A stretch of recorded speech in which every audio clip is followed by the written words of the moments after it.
Alliance. ADF attorney Emily Gao says it is needed because parental rights are being violated both in education and healthcare. One of the rights of parents that is being violated in healthcare is that 20 states deny parents the opportunity to choose a counselor that would help a child who has gender distress to become comfortable with their body. So that's a right that every parent should have. But in 20 states, they're banning counseling for kids that would affirm a child's body and say that, the child is born in the right body. When it comes to education, Gao says parental rights are being violated through secret gender transition plans in which schools are treating children as a member of the opposite sex without telling parents. And that's denying parents the right to, be in charge of their child's mental health. For more information, visit promisetoamericasparents.org. Former U.S. Secretary of State Condoleezza Rice has been added to the new Denver Broncos ownership group. Rob Walton announced the inclusion of Rice in a statement issued on behalf of the Walton-Penner family ownership group. The group agreed to buy the franchise last month for a reported $4.65 billion. It's pending approval by the National Football League. Rice served as Secretary of State under President George W. Bush from 2005 to 2009. And that's all our time for now. Find more news on afn.net. Be sure to subscribe to our free daily email news briefs and check out our podcasts on afn.net. Thanks for listening.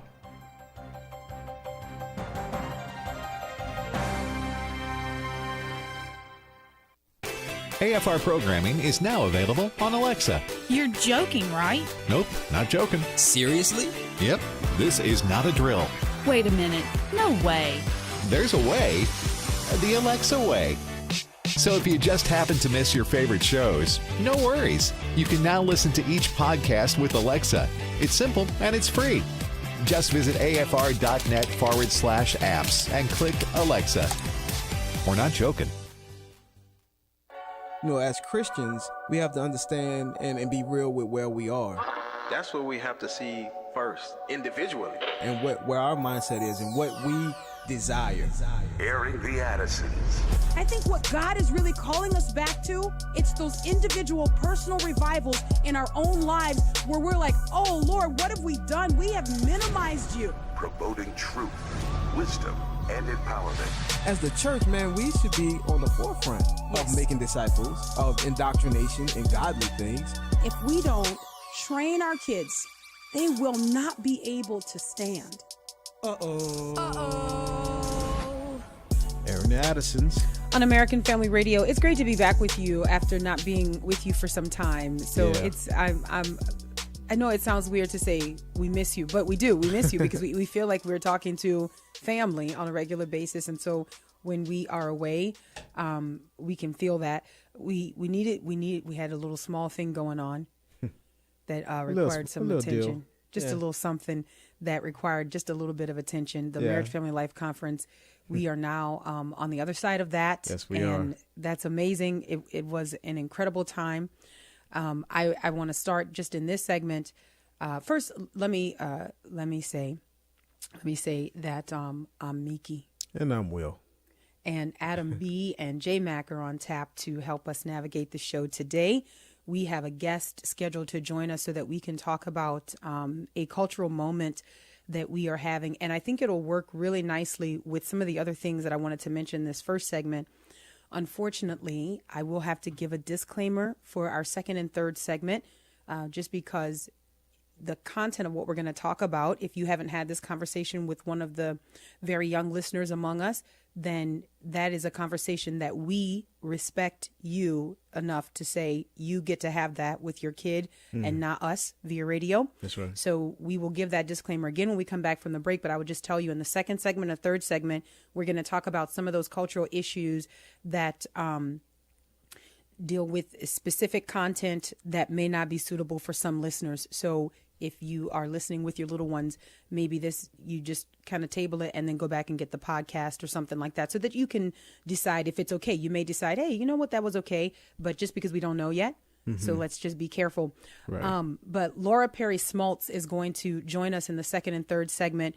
we are going to talk about the regret that is being expressed in our culture today when, and I want to be as careful as I possibly can, but when some of our basic understanding is removed, then we end up in the place where we are now. But I think that the Lord's mercy is being displayed in the traction that the regret is getting. And so I want to talk about that. But before we do that, so our show's topic today is the regret is real, but so is the hope. The regret is real, but so is the hope. And I want to tie that into what we experienced at the Marriage Family Life Conference. Our theme was Here I Stand. And I want to tie that into what I observed at the conference. And I was so filled with hope and so filled with encouragement at what I observed that I thought, man, I want to make sure that I share this publicly and encourage our listeners when we get back to air, because so often we are looking at what is happening in our culture and we're filtering that through a biblical lens. There's so much, admonishing of the body of Christ, like, guys, come on, let us hold on to the truth.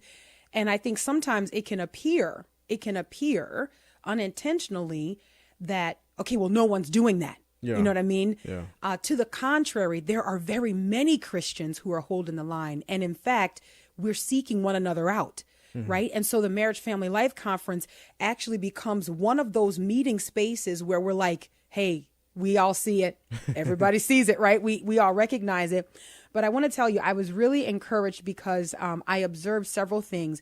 I observed parents and grandparents. I observed married and singles alike, all having this one mind, right? It is the mind that is ours because of Jesus Christ. And I was so encouraged by it. In addition to that, I observed our children. Yeah.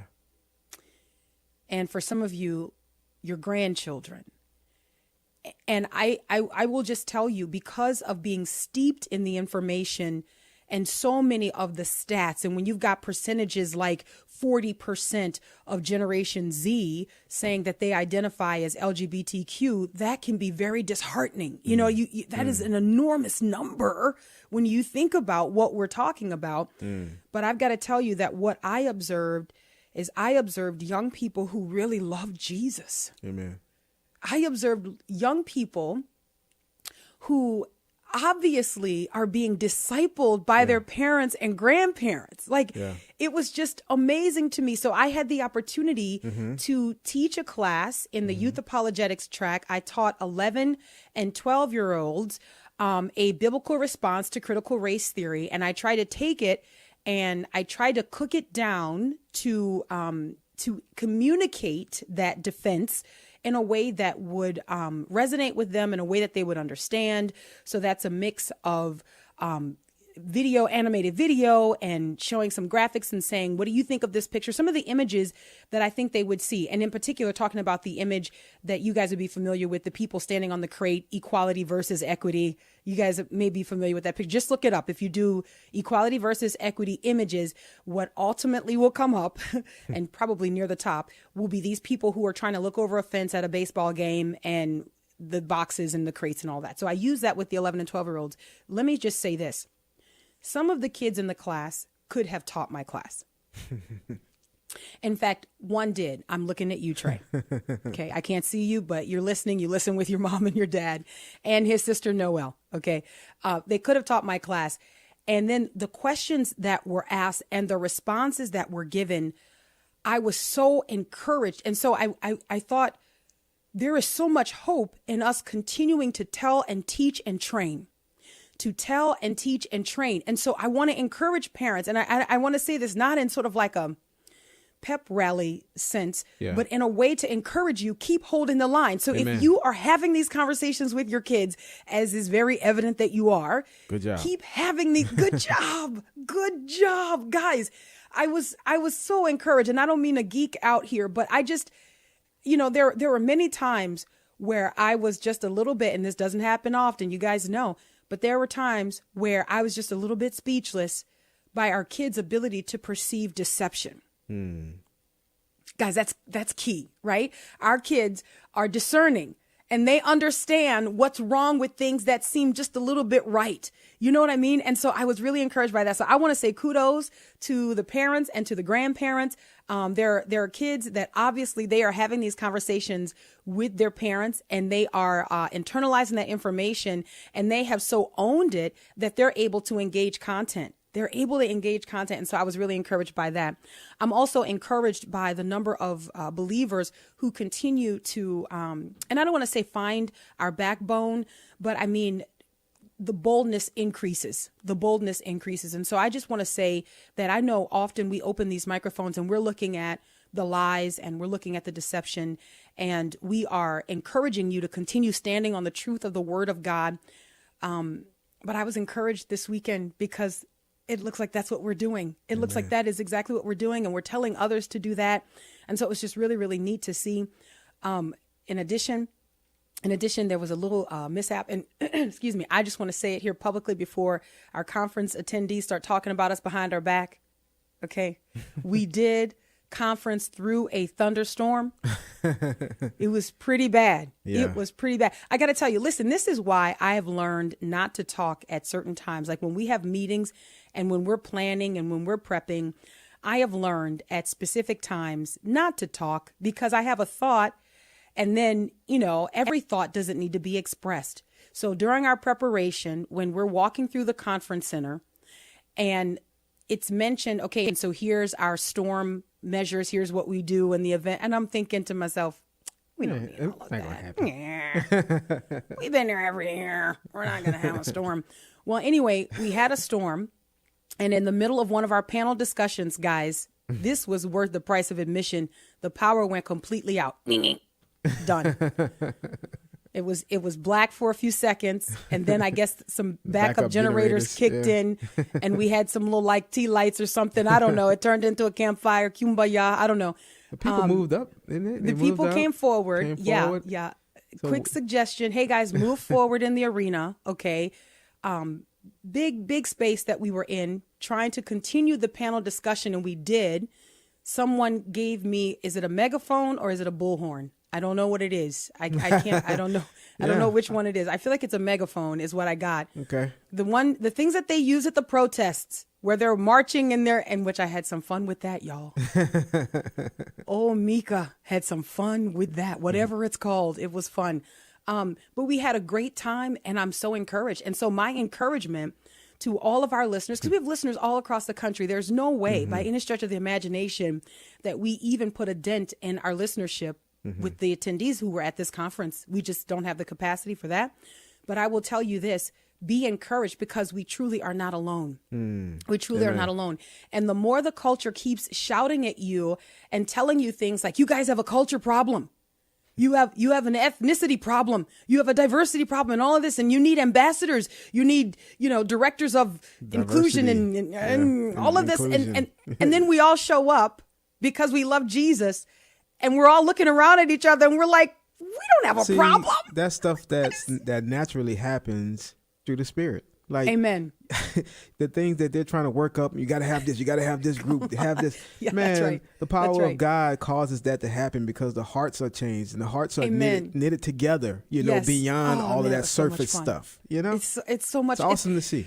I will tell you this. When I look around and I see a picture of what eternity looks like, man, I can't wait. When I just to look around and to see all of these people where you show up, and guys, I'm just going to keep it 100 here. Like, you show up and you're like, you don't know what kind of conference this is. I mean, like if you are able to ever walk into a space and figure out just by appearance, okay, I know this is this, I know that. You don't know. You walk in and this really truly is sort of like a practice run for eternity. This is what it's going to look like. People from every tribe and every tongue and every nation coming together. And what is it that unites us? It's Jesus. Amen. It's Jesus. It's the fact that we love him and we are longing for his appearing. And I got to tell you, that was the sentiment this weekend. Yes. I think parents were encouraged. I think grandparents were encouraged. Singles were encouraged. Married with no children. Why am I saying all of that? I'm saying that because it's the Marriage Family Life Conference. Yes. So each of us falls into one of those categories, if not multiple categories. marriage, family, life. And the testimonies abound. I mean, the feedback that I heard. One person that's sticking out in my head is a grandmother who said that, man, she learned so much that she's going to interact with her grandchildren different, that this changed her. Yay. I was like, man, and then she also said, and if she's listening, she know who I'm talking about. She also said that, I'm not into rap and stuff like that. And so I told my husband that I'm going to stay home, on the Thursday. She's going to cut out on Thursday. Yeah, I'm not going to, but she came and she was able to experience the whole thing on Thursday, Hazakim. Mm-hmm. It was an apologetics moment, experience. kind of set to music. Yes, and she said, that's man, good. It was Apologetics awesome. experience. I'm sorry, go ahead. It totally, she was like, man, they were solid. It was great. It was awesome. She was going on about it. Her husband had been following Hazakim for a minute, so he already knew, but she was like, man, this was great, Yeah. So just the testimonies of families and grandparents and parents and mothers, fathers, it's just amazing. And I'm talking about from every ethnicity. It's like, from different places, different parts of the country. Wonderful. It was wonderful, guys. Look, I don't want to be prideful or arrogant, but I like us. Okay? Like, this is the family of God. This is the family, guys. Like, Man. This is the family. I like us. I would hands down prefer to be around us more than any other group. Like, I like us. I like who we are because of Christ. I like what we like, and I love what we love, and I love when we get together, and I'm not ashamed to say that. I prefer that. That is our highest allegiance to Christ, right? And so when we're around people who share that conviction that, hey, this is our highest allegiance, then just things that happen are just incredible, and the world cannot understand it. They don't understand how we can walk and move about one another with joy. Like, I mean, we can, my son, our toddler, he was digging in some lady's purse. He was getting reparations. I'm just kidding. It's a joke. But we all laughed because we all get each other. That's the good thing. Everybody laughed. It laughed. wasn't this tense moment like, oh my goodness, bring that up. Anyway. Where's my mule? All right, guys, that's just a quick recap. We're gonna get into the meat of the content on the other side of this break. Again, disclaimer firmly in place. We'll take the break and we'll be right back. I feel so hopeless. Is there any hope? I just feel like there's no hope at all. Is there any hope? Get hope. My mother-in-law was seriously ill. That's TWR President Lauren Libby. Doctors had determined her situation was so serious, they needed to perform brain surgery. There was a good chance she wouldn't survive, and scans showed a growth at the base of her brain. I can remember standing in that hospital, losing hope. As a family, we stood over Mother and told Jesus how much we loved her and asked him to bring hope to her family as she faced this surgery. The next morning during surgery, the doctors couldn't find any abnormality, so they stopped, and she lived another 10 years. Do you know what that did for the family? It brought hope back from a dark situation. Now Jesus can bring hope in the worst situations. Need more hope? We have resources waiting for you, including a free devotional. You'll find them at GetHopeRadio.com. That's GetHopeRadio.com. This is Bible League International. Thank God your pastor wasn't attacked on Sunday, but it happened to Pastor Nepo recently while preaching in Burundi, Africa. 20 radicals dragged him down the aisle to the front lawn where they beat him nearly to death because he's been faithfully sharing the gospel with Muslims, and nearly 200 have come to Christ in his village where Christians are attacked daily. Anyone who comes to Jesus as their Lord and Savior are easily persecuted. In coastal India, Jay Anth planted a church in a village with no Christians, and today more than half of that village follows Christ, but it did not come easy. His house was burned down twice, his wife was assaulted, and many in the church have been threatened with death, but they're not praying for an end to their suffering. They're praying for Bibles to endure and persevere. We're halfway to our goal to send God's Word to 16,000 Bibleless persecuted believers, and we need to wrap up in a week, so at $5 a Bible, $100 sends 20. Will you call 800-YES-WORD? 800-YES-WORD, or give at sendbiblesnow.org. Sendbiblesnow.org, and God bless you for caring. Hi, I'm Steve Tiber with 8 Days of Hope. The fastest growing crime in America and across the world is sex trafficking. We're talking about millions of lives every day, even children. Do you know the average age of a child who is trafficked is 12 years old? I know it's not a fun subject to talk about, but God has called the church to take its blinders off and help end this human tragedy. 8 Days of Hope has decided to be a part of that solution. God's opened up a door for us to partner with existing ministries, and that's where we bring skilled volunteers to renovate, rebuild, or remodel facility for survivors to receive the emotional, physical, and spiritual healing they need. If you're skilled in any trade and you want to use your gifts for a greater purpose, please contact us at safehouse@8daysofhope.com. We would love for you to join us on our next project. For more information about the ministry of 8 Days of Hope, please go to 8daysofhope.com. That's 8daysofhope.com. I'm screaming out, set me on fire, set me on fire, make me a blaze till my heart expire. Set me on fire, set me on fire, as I give you praise and lift your name higher. Lord, set me on fire, make me a blaze till my heart expire. Set me on fire, as I give you praise and lift your name higher. Our Father in heaven, hallowed be thy name. I'm longing for your presence, I don't need the fame. All I need is you, cause you're my everything. Things get complicated, but you always make it plain. So it's back to the basic foundation in the frame. Welcome back to Aaron the Addisons on American Family Radio. We really do appreciate you listening. Again, I want to reissue the disclaimer because we're going to get into content talking about detransitioning and transitioning. And this is a conversation that is happening in our culture today that I think there would be some, and we wouldn't be surprised about who those some would be, who would want to ignore what's happening. But we are not going to ignore what's happening. In fact, this has been a part of the warning, right? That when you abuse children, when you invite children to participate in things that they don't understand and they can't accurately perceive, this is not informed consent. When you have children saying, I want to have healthy body parts removed, there's going to be regret. And what we are seeing now is we are seeing a groundswell of regret that's happening among these precious children. And so we want to talk about that. And I actually invited my friend Laura Perry Smaltz to join me today, join Will the Great and I today, and have this conversation because I felt like, man, she's the best one that I know to offer insight on this. The Lord has done an incredible work in her life. I don't want to steal her thunder. I did have the opportunity to attend a very special event here recently, but I'll let her talk about that. I don't want to steal her thunder. But I just wanted to have a conversation with her in your presence so that we could, I guess, just kind of navigate what we are witnessing. Let me set up the conversation with a couple news stories, maybe a clip or two, and then we'll bring Laura into the conversation here, and hopefully we'll all be encouraged and kind of just continue on telling the truth about God's design. We'll just continue telling the truth about God's design. Amen. All right, this is a story from last month in the New York Post, and I actually had the story pulled for a few weeks here, so I'm going to refer to two. There's one that's a little more current, but this one is from last month, New York Post. The headline that grabbed my attention, I literally lost organs. Why detransition teens regret changing genders. Okay, here's a story. Excuse me.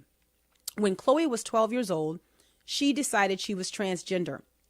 At 13, she came out to her parents. That same year, she was put on puberty blockers and prescribed testosterone. Are you guys trekking with me here so far? At 12 years old, she decided she was transgender. At 13, she came out to her parents. That same year, she was put on puberty blockers and prescribed testosterone. At 15 years old, she underwent a double mastectomy. Less than a year later, she realized she made a mistake. Now 17, Chloe is one of a growing cohort called detransitioners, those who seek to reverse a gender transition often after realizing they actually do identify with their biological sex. Tragically, many will struggle for the rest of their lives with the irreversible medical consequences of a decision they made as minors. Chloe Cole is her name, and she said, quote, I can't stay quiet. I need to do something about this and to share my own cautionary tale. I want to play clip 2 here. This is Chloe Cole at a California State Assembly meeting opposing SB 107, which is a gender-affirming health care bill, where she's saying there's no way that children can make an informed decision. Children cannot give informed consent. This clip is about a minute long. We'll come back. We'll get Laura's take on this, and we'll just kind of spend the rest of the time talking about what we are observing in culture right now. This is Cut 2. My name is Chloe Cole, and I am a 17-year-old detransitioner from the Central Valley. I was medically transitioned from ages 13 to 16. My parents took me to a therapist who affirmed my male identity, and the therapist did not care about causality or encourage me to learn to be comfortable in my body. He brushed off my parents' concerns about the efficacy of hormones, puberty blockers, and surgeries. My parents were given the threat of suicide as a reason to move me forward in my transition. My endocrinologist, after 2 to 3 appointments, put me on puberty blockers and injectable testosterone. At age 15, I asked to remove my breasts.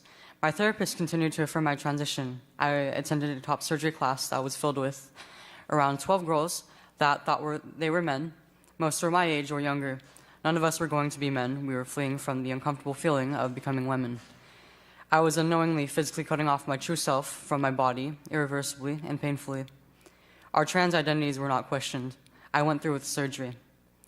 Despite having therapists and attending the top surgery class, I really didn't understand all of the ramifications of any of the medical decisions I was making.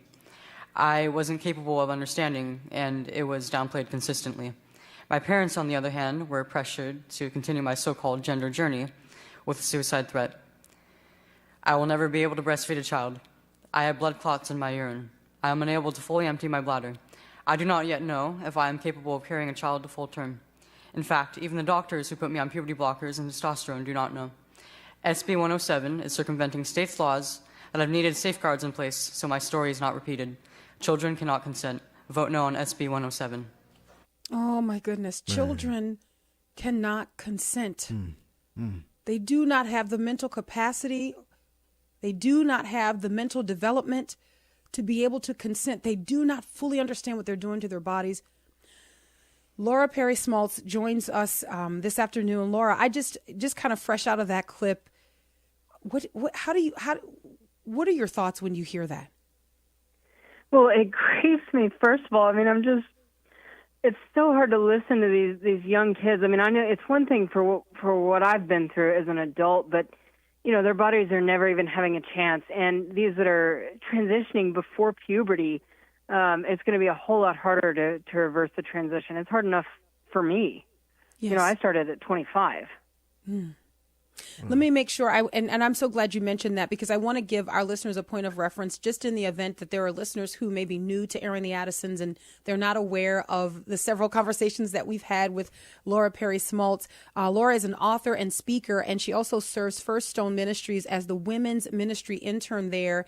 And we've had her on the show several times to give her testimony about the amazing work that the Lord did in her life when, for almost a decade, she lived a transitioned life as she believed it to be. We know that actual transition is not a thing, but she lived as a man. I want to say for 9 years. Laura, is that accurate? What is exactly the length of time? Yeah, it was almost 9 years. Almost 9 years. And then the Lord transformed you. I want to also draw attention to your book, Transgender to Transformed. That book is available at afa.net. You just click on the Resource Center tab and you can get that book. I highly recommend that you read it. I read it cover to cover. It is an amazing testimony of prayer and the power of God to change the human heart. It is a miracle. It is absolutely a miracle. Amen. And I think that we don't make much of the miracle of salvation, at least not to the extent that we should. Laura, talk to us a little bit about kind of catch us up where you've been since last many of us have heard from you. I didn't want to steal your thunder, but something pretty exciting happened recently.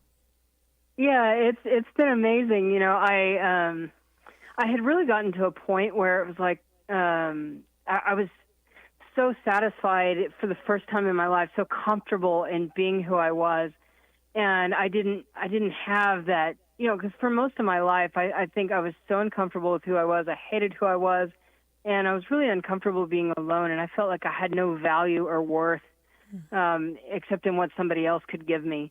the Lord really took me through a season a couple of years ago of being secure in who I was, secure in my identity in the Lord.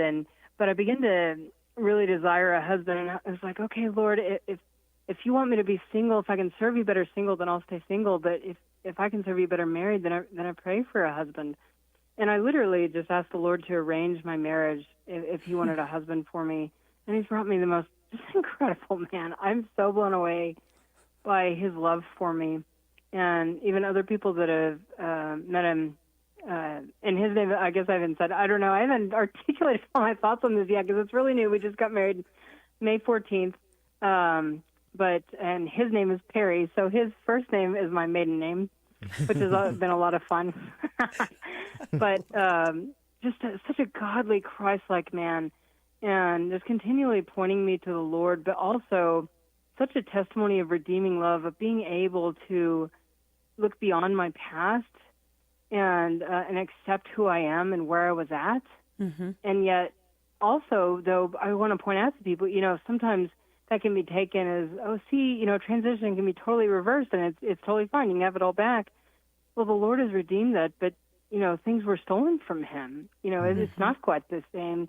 Like I still deal with having facial hair, and sometimes my face is very rough. I just, as a few days ago, I got breast implant surgery.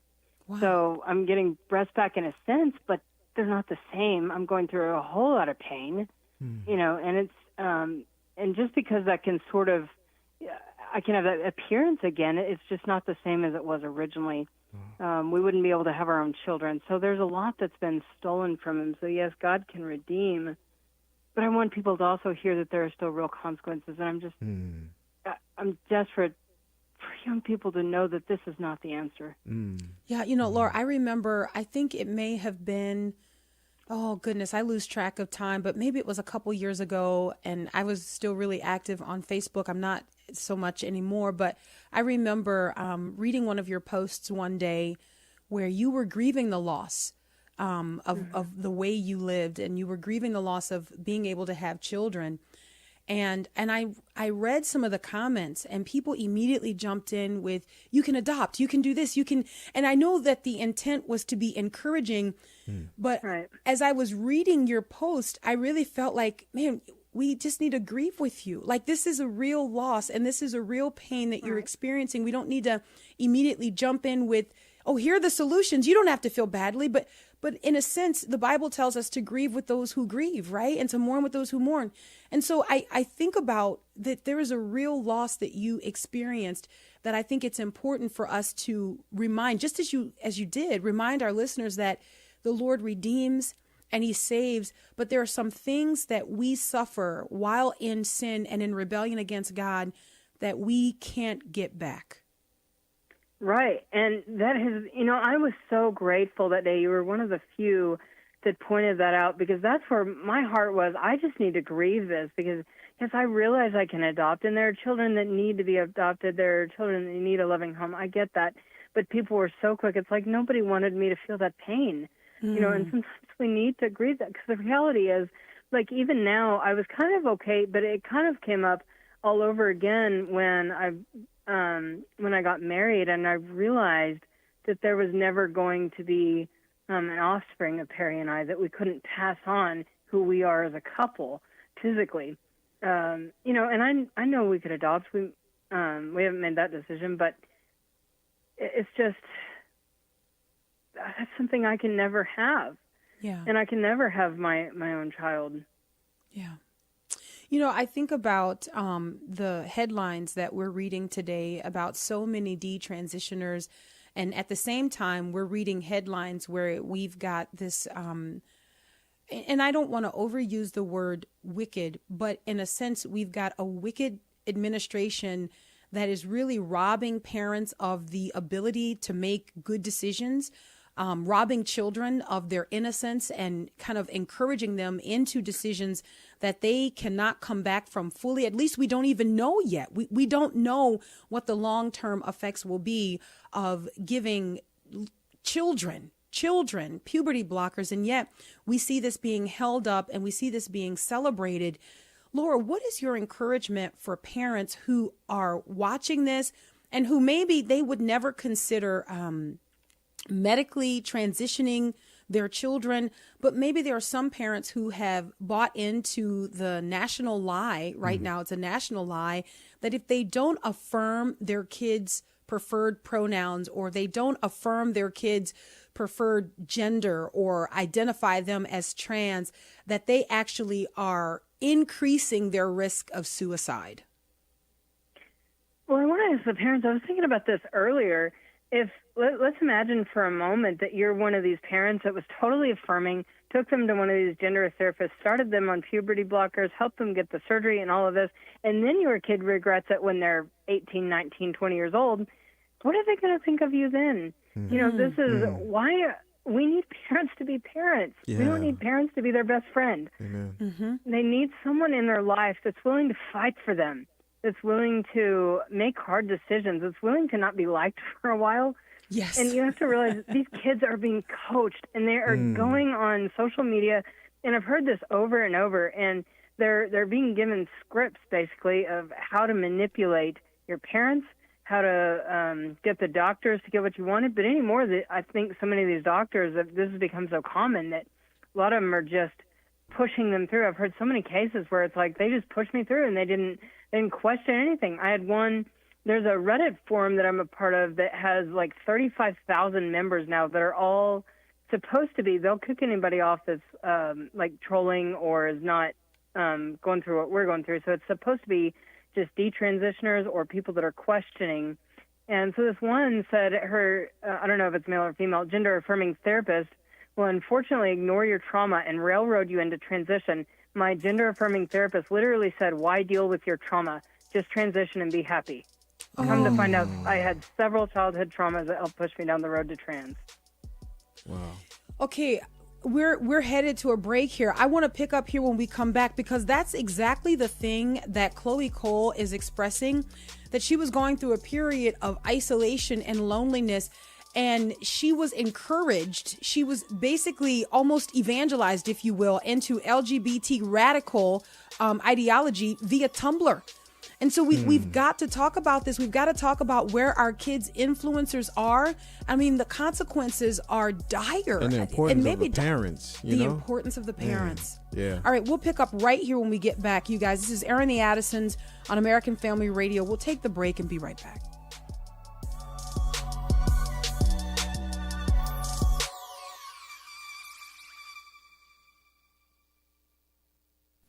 Dear 1 Million Moms, I've always thought that maybe your organization was making a mountain out of a molehill.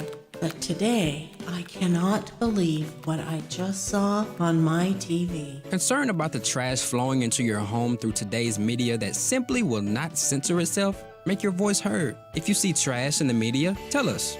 Use the Submit Trash button at 1millionmoms.com. That's 1millionmoms.com. And thanks. What does the American Family Association stand for? AFA aims to evangelize the lost and disciple the believer. AFA aims to strengthen biblical marriages and equip parents to raise godly children. These values and more are part of our mission to inform, equip, and activate individuals to strengthen the moral foundations of our culture. We also support the church. We want to be a leading organization in biblical worldview training for cultural transformation. Thank you for standing with us. Hello? Hey, stranger. Oh, hi. Thank goodness it's you. I was afraid to answer the phone. Why? What's up? The credit card companies are after me. They want me to make payments, and the calls never stop. Ouch. Been there before, but I got help from Trinity Debt Management. Trinity? Yeah, I called, and right away, Trinity contacted my creditors and got my interest rates cut in half. They ended all the late fees and over-limit charges, and they stopped those annoying phone calls. Bet that was a relief. Yep. Then they put me on a plan that consolidated my bills into one easy monthly payment. That way, I paid off my debt fast while saving thousands. Nice. Trinity even showed me how to plan and meet a monthly budget. So now I'm debt-free for keeps. Wow. Do you still have their number? Sure. Here, write this down and call 1-800-788-1813. Can you repeat that? 1-800-788-1813. That's 1-800-788-1813. In churches, and a lot of churches today, the issue of identity is sort of like the big elephant in the room. It's in the news, but it's not in the church. So if it's in society, it needs to be something the churches are addressing. In His Image, delighting in God's plan for gender and sexuality, is now available for church screenings and events. Every person in America needs to see this. And all pastors need to show this to the church, get the people informed. If the church and Jesus isn't the answer, where's the world going? We want the message of the film to touch as many hearts and lives as possible, and we'd love to join with you to bring the film to your community. So let's say you have a small group or your church, or we've even been bringing the film into some prisons. We want to partner with you. So what we'll do is we'll send you a special kit, and it's completely free, and it'll just have some extra resources to help you promote your event. To find out more about how to host an event, go to inhisimage.movie and click on the Host an Event tab. That's inhisimage.movie. Miracles keep happening. I know these blessings, they be heaven sent. God making me a better man. Yes, I ain't settling. Oh, miracles keep happening. They keep on. I know these blessings, they be heaven sent. God making me a better man, but I ain't settling. No, no. This is a miracle. I don't know if I'll be able to fully carry a child,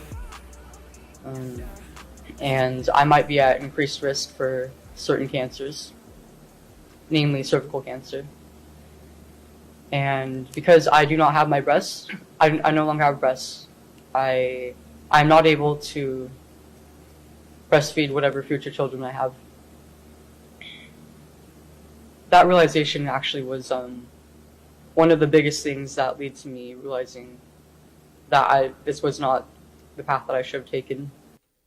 That's the voice of Chloe Cole, the California teen we've been talking about this hour, who formerly identified as transgender.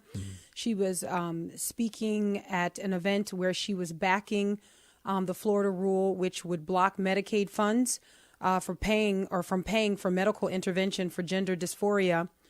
I don't know. There's something that just really, I don't know how to describe. There's something that just twists your heart when you hear that. Yeah. You know, I don't know if we realize what we are celebrating in this country until we hear that. Yeah, and to Laura's point about the parents, how they would feel later on if the child said, oh, "Man, I didn't want this." How, you know, I think parents, like she's saying, have to be parents. You know, and the thing is, as a child, you go through all types of, you know, experiences. I want to be a dinosaur. I want to be, you know, like a child don't really, you know, and to take that and say, well, I guess because they feel this way, this is what they want.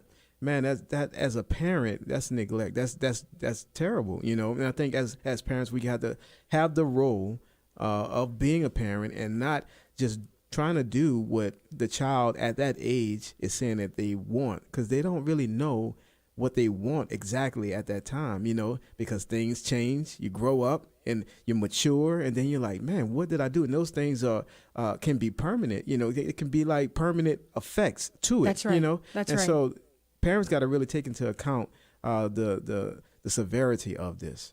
You know, and I think, and Laura Perry Smaltz joins us actually today to discuss this with us as well. I think it's amazing to look at what the Lord, by the power of His Spirit, is able to do, and yet so many of these children whose parents are quote unquote transitioning them or doing irreversible damage to them. Yeah. These people are not professing Christians. I mean, some of them are, but the vast majority of them are not. And I cannot imagine walking through this type of trauma without any hope in the Lord Jesus Christ, or without the restoration that the Spirit of God brings. Laura, can you speak to that just a little bit? Yeah, I'm so glad you brought that up, because this is all about the redemption and the restoration of Christ. I mean, what hope is there without that? And I'm so thankful that I have that. I can't imagine when I began to realize that all of this was fake and that it hadn't solved any of my problems, and I can attest from so many comments that I have read on these forums and in books and in other things, these people are so angry, and they're just like, my life is over. I have ruined my life, and all these things that they say, and a lot of times they're often suicidal after they've gone through transition, because it's not solving anything. And so we definitely want people to know the hope and the transformation that Jesus offers. I just hope people will find this before they go down the transition road, because this is what they all needed. Yes. And I was reminded of, there was this post that I put out on Facebook about a month ago, where right before my wedding, just days before, there was this big graffiti on a building near where I got my hair done before the wedding, and it said, "Death before detransition." And I remember thinking that at one point that I too there was no way I was ever going to detransition, no matter how bad it got, because I was never going to admit, one, that I was wrong, two, I had put too much into this, and I was like, there's no way I could ever go back. And so I put that on there with a picture of my wedding photo, and I put, "I once believed this lie." And I put this verse on it from Isaiah 61 that says, "The Spirit of the Sovereign Lord is on me, because the Lord has anointed me to proclaim good news to the poor. He sent me to bind up the brokenhearted, to proclaim freedom for the captives and release from darkness for the prisoners, to proclaim the year of the Lord's favor and the day of vengeance of our God, to comfort all who mourn and provide for those who grieve in Zion, to bestow on them a crown of beauty instead of ashes, the oil of joy instead of mourning, and a garment of praise instead of a spirit of despair. They will be called oaks of righteousness, a planting of the Lord for the display of his splendor." So the Lord is offering healing for these, and we're trying to change their bodies. Like, the problem is the body. There's always going to be problems with the body. The body's under the curse of sin, and we are all going to have problems in our body. We're going to have things that don't feel right, because this is not, ultimately, we're not yet in the state that God created us to be. We will have a redeemed body one day. There's going to be incongruence. There's going to be awkward things. There's going to be times we don't feel quite right, because we're not quite right. But the Lord wants to bring healing to that, and that's what the enemy is trying to steal. Oh, man, it's so well said. I think it's so important for us to begin with the facts, right? And so we have the fact of God's created design and God's created order, that he made them male and female, and that he declared that it was good, everything that he made, that it was good. But in addition to that, it's amazing how many people are either unaware or, well, we have a media that does an incredible job keeping information under wraps. But the biological information, those facts are also on our side. The science is on our side. When you talk about the chemical damage that we're doing to children, all of the information is on the side of not doing this to children. I'm looking at the report that you actually sent me ahead of this program, Laura, and I want to share some of that information with our listeners. Back in April, the Florida Department of Health issued guidance related to the treatment of gender dysphoria in children and adolescents. In accordance with Chapter 59G, Florida Administrative Code, the Secretary of the Agency for Healthcare Administration requested that Florida Medicaid programs review whether treatments are consistent with widely accepted professional medical standards. So then they released this report that found, actually, no, we don't have any evidence for transitioning children. We don't have any evidence that would support the medical steps that we are trying to say we should fund. And so I want to go through just a little bit of this information. Here's what you should know, according to this report. The agency's report summarizes the scientific research about the effectiveness of treatment for gender dysphoria for children. The research found the following. Listen closely. Scientific studies supporting hormone replacement therapy, puberty blockers, and sex reassignment surgery for treating gender dysphoria are weak to very weak. The evidence showing benefits from hormone replacement therapies for gender dysphoria is very weak. Scientific studies do not show that the use of puberty blockers improves mental health. There is a lack of long-term follow-up studies after sex reassignment surgery. There are no randomized controlled trials on the effectiveness of gender-affirming treatment. And yet we've got all of these hospitals all across this country that are like just breaking their necks to implement or to design these departments where they are focused on gender affirming care. I mean, that is what you hear. And if you run across people who are not willing to affirm, they are the radicals. They are the people who don't care about the children, when in fact the science points to not transitioning the children, not harming the children, and letting the kids have an opportunity to be kids. Laura, your thoughts on this? Yeah, I mean, like you said, there's no long-term studies. The few studies they do have are very weak, and often, and even that report admitted that the evidence they do have is very, very low. And often the positive studies they do have out there, because you can find a few, they're often surveying these kids like 1 to 2 years after. Well, there's kind of a honeymoon period where you think, wow, this really worked. It's like taking any kind of painkiller. It makes you feel better for a while.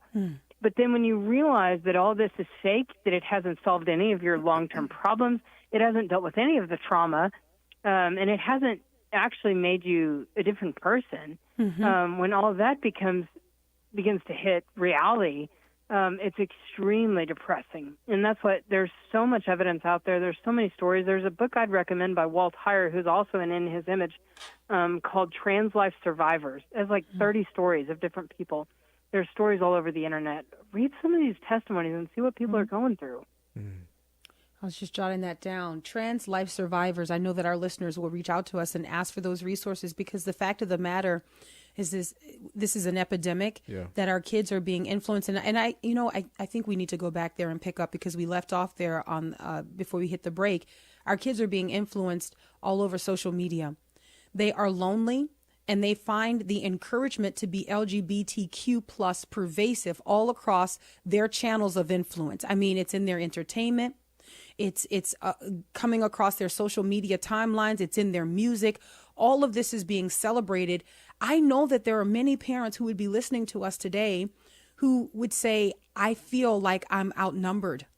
Laura, what is your encouragement to those parents, and maybe even to the older children who are listening today? Yeah, get educated, first of all, and there's too much information you're going to be overwhelmed. There's actually a lot out there, but pray and ask the Lord for guidance. Get some testimonies, but also there are good studies on our side. There's good resources. I'd recommend Walt Heyer's books. There's another one called Don't Get on the Plane by Renee Jacks. He's never detransitioned, but he will tell you that this is all complete nonsense. He transitioned years ago. But there's this Reddit forum that I was talking about. There are many, many resources out there. But most of all, we need to be secure and firm on the Word of God. It doesn't matter what the world says. It doesn't matter if these kids think it's good for them right now. We have to stand on the Word of God. Yeah. Amen. And there's a reason that we're the parents. There's a reason that we've lived a little bit longer, that we have a little more wisdom and a little more insight, and we need to use that. We're actually not serving our children well when we pretend not to know the things that we do know. And I think that's what the culture is really calling us to. And, my observation is that there is a huge invitation to pretend to be dumb. And I think so many people are accepting that invitation, and they're showing up like dressed in their finest. Yeah, we don't know. Yeah, we don't know. And everybody just pretends not to know, when the truth is we do know. We are aware that just last month that the President of the United States signed an executive order urging the Department of Health and Human Services to ensure that minors have access to transgender interventions and affirmative care. And they link that to the threat of suicide. At the same time, we have a report coming out, and if you'll permit me, and I'll try to read through it quickly here because I think this is so important. We have tools. It's not just our, opinion here. We have tools to be able to engage this information that is so pervasive. So at the same time that you've got an administration that's saying, we can't do, a disservice to these children. We don't want these children committing suicide. We have a report out that shows greater access to puberty blockers and hormones and all of these things, that is actually increasing the suicide rate among our kids. I mean, it's just amazing, right? But you're not going to see those stories. So here we go. This is a report from Dr. Jay Green, who is a senior research fellow at the Center for Education Policy. And this report was out last month that looked at the links between puberty blockers, cross-sex hormones, and youth suicide. And I'll just read you the summary here real quick. Lowering legal barriers to make it easier for minors to undergo cross-sex medical interventions without parental consent does not reduce suicide rates. In fact, it likely leads to higher rates of suicide among young people in states that adopt these changes. Guys, it's not reducing the suicide rate, it's increasing the suicide rate. States should instead adopt parental bills of rights that affirm the fact that parents have primary responsibility for their children's education and health, and that require school officials and health professionals to receive permission from parents before administering health services, including medication and gender affirming counseling to children under the age of 18. I'm going to stop there for a second because I want to be able to give Laura the last word here. It's not just the medical transition that we have to be aware of. It is also the counseling that is taking place in schools all across this country. Laura, can you speak to that just a little bit? Yeah, I mean, these kids are really just not given any other option. I've read on so many of these comments on this Reddit forum that I'm on, where they say that they were not told there was any other alternative. They were saying, and they're even being told sometimes by counselors, it just depends on their counselor, but they're being told that if you don't transition, that you will become suicidal. Wow. So they think this is the solution, they think. As genuinely as they can think, they think that this is the solution. You know, it's just so sad to me that our kids who are really truly very malleable, they're like clay. You know, they are in that shaping stage. And we as parents, the Lord has entrusted those children to us that we would protect them and that we would ensure that they harden with truth. That they harden with truth before they are victims or casualties of this culture. I believe that we are going to increasingly see stories like this coming from Chloe Cole. And why? Because we live in Babylon. We live in Babylon. And the more you see parents taking a step back from their children, the ones that God has entrusted to them to protect and to train and to lead and to guide, the more you see parents taking a step back from that responsibility, we're going to have more children who are casualties and have to live with this type of regret. May it not be so. I want to say thank you to our guest, Laura Perry Smalts. We're out of time. Until tomorrow, Lord willing. God bless.